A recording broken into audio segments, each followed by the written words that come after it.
আসসালামু আলাইকুম, সবাইকে স্বাগতম নিপাস কুকিং বুকে।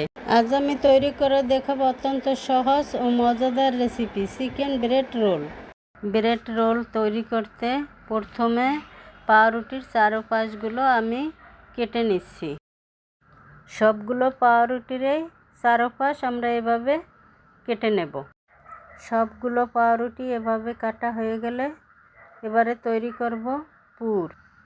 ফ্রাই প্যানে দিয়ে দিলাম তেল, দিয়ে দিলাম পেঁয়াজ কুচি, দিয়ে দিলাম কাঁচামরিচ কুচি। এই পর্যায়ে দিয়ে দিলাম চিকেন কিমা, তারপর দিয়ে দিলাম গাজর কুচি, দিয়ে দিলাম বাঁধাকপি কুচি, দিয়ে দিলাম আলু কুচি। এরপর সবগুলো উপকরণ নেড়েচেড়ে মিক্স করে নেই। দিয়ে দিলাম জিরা গুঁড়া, দিয়ে দিলাম সয়া সস, দিয়ে দিলাম চিলি সস। তারপর আবার সব কিছু মিক্স করে নেই। এরপর দিয়ে দিলাম কর্নফ্লাওয়ার গুলানো। তারপর সব কিছু নেড়েচেড়ে এর মধ্যে দিয়ে দিলাম চিজগুলো দিয়ে নেড়েচেড়ে মিশিয়ে নেই। এবার পুরটা ঠান্ডা হওয়ার জন্য একটা প্লেটে ঢেলে রাখি। এবার পাউরুটিগুলো বেলন দিয়ে সবগুলো বেলে নেই।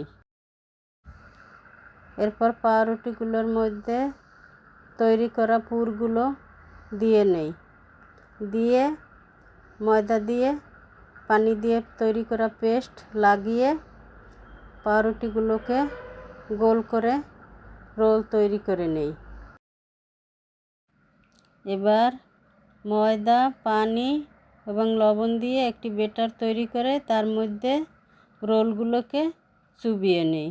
চুবিয়ে এই পর্যায়ে দিয়ে দিলাম ব্রেড ক্রাম মাখিয়ে রোলগুলোকে তৈরি করে নিতে হবে। সবগুলো রোল এভাবেই তৈরি করে নেই। তৈরি করা হয়ে গেলে পাত্রে তেল দেই। তেল দিয়ে একে একে সবগুলো রোল ভেজে নেই। উল্টে পাল্টে ভালো করে বাদামি রং হওয়া পর্যন্ত ভেজে নেই। ভাজা হয়ে গেলে এই পর্যায়ে প্লেটে তুলে নেই। তৈরি হয়ে গেল আমাদের চিকেন ব্রেড রোল। রেসিপিটি ভালো লাগলে লাইক, কমেন্ট, শেয়ার করুন এবং সাবস্ক্রাইব করুন। আল্লাহ হাফেজ।